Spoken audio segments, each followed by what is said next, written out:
good morning, everybody. I'm going to tell you about oscillations of magnetized relativistic tori in 2D, and especially about our latest results, which we obtained with my supervisor, Vladimir. So, first of all, what we are interested in. So, we are interested in the behavior of accretion torus in the close vicinity of black hole, and especially we studied the role of magnetization on the accretion and oscillation properties of such tori.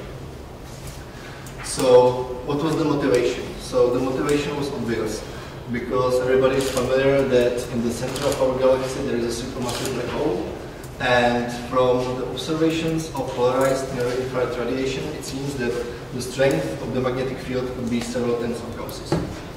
So, one can conclude that the mutual interaction between strong gravitational field and magnetized plasma is very important for the full understanding of all the feeders which play a role in the center of our galaxy. So, here's a short outline.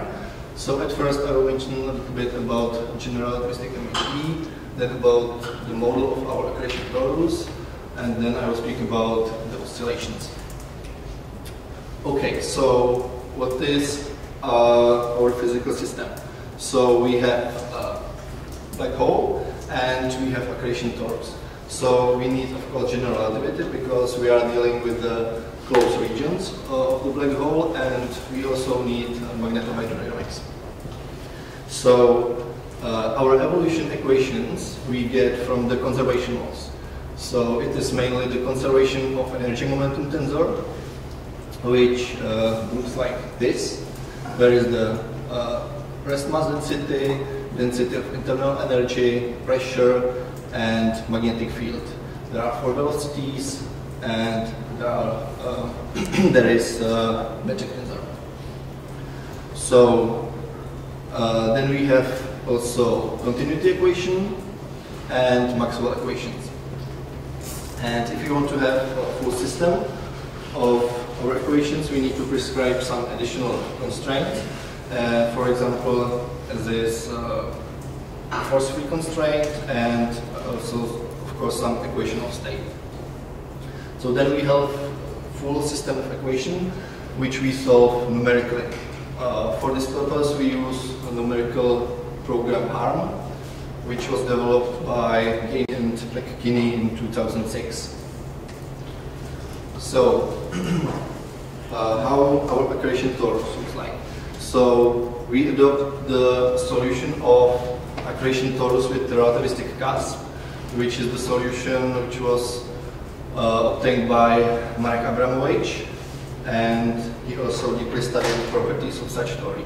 So, but what is the relativistic cusp? So we have accretion torus, which is just on the verge of the overflow mass. It means that on the inner edge of the torus, the angular momentum is equal to Keplerian angular momentum. So this torus is very sensitive on the perturbation, because if you perturb it a little bit, so there occurs some mass overflow. And another important thing is that there exists also the stationary solution of such torus with the presence of magnetic field. And it is if the magnetic field obey this prescription. It means that the magnetic field has to be purely toroidal, and its strength is given by this prescription. So then you have accretion torus with the presence of magnetic field, and it is all everything stationary. Okay, so far we have stationary torus which is orbiting black hole, and then we can perturb it in several different ways. For example, we can study the runaway instability. It means that we can take some mass from the torus and give it to the black hole somehow, and then also the parameters of black hole change. So the mass is different, spin is different, and we look how this equipotential surfaces changes, and if the torus can occur outside of the equipotential surfaces, so it means that the mass can accrete onto black hole, or if the equipotential surfaces are bigger and the torus is still inside and there is no operation. Then we can perturb it radially, vertically, and we can see different sorts of perturbations. And for example, these radial and vertical perturbations, they were studied, or the prescription of the frequencies which, or the frequencies in which the torus can oscillate, they can be obtained or they can be derived analytically for the case of the slender torus with angular momentum density profile which is constant through the disk. But when we studied the properties of such tori, we found that even if the torus is thick, so the frequency doesn't change very much from the case when it is slender. So if you perturb the torus, it starts to accrete. And here you can see the profile of angular momentum density of the disk. In the center there's the highest rest mass density, and on the envelope of the disk there is the lowest rest mass density. And here you can see that there's some mass overflow, and the mass overflow is stopped sometime and then it occurs again. So the accretion process is not monotonous, but there are changing some phases of higher and lower accretion rates. It is caused because of the oscillations of the torus, because the torus oscillates and the center of the torus is moving forward and outward to the black hole. So it oscillates, and also the accretion rate changes accordingly. So the next motivation was that we can assume following situation. We have accretion torus, and for example a star which is orbiting perpendicularly through the torus, and this star can wrench some material of the torus and launch it in the vertical direction from the equatorial plane.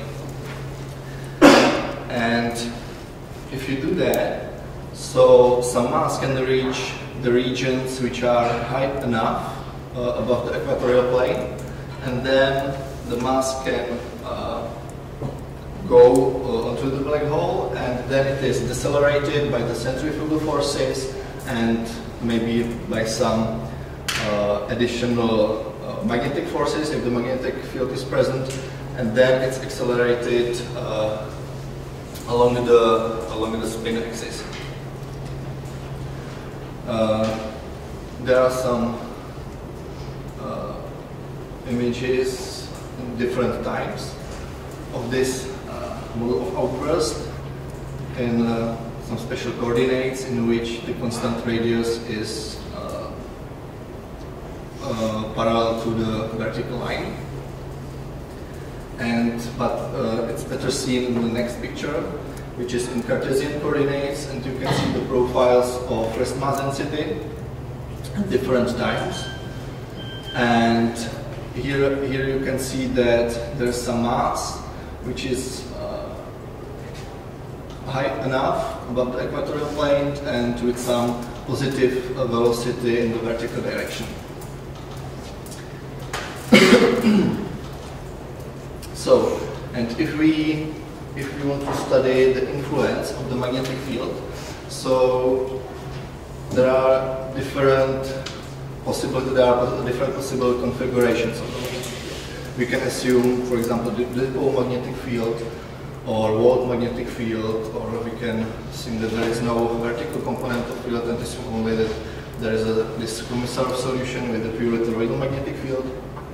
But finally, it all show that what is most important is the strength of the magnetic field. which is characterized by the magnetization parameter, which is the ratio between thermodynamical and magnetic pressure. Here you can see that initially the dipole magnetic field, after a very short time, for example, it was something like one-third of orbital period, and the magnetic field is very much chaotic.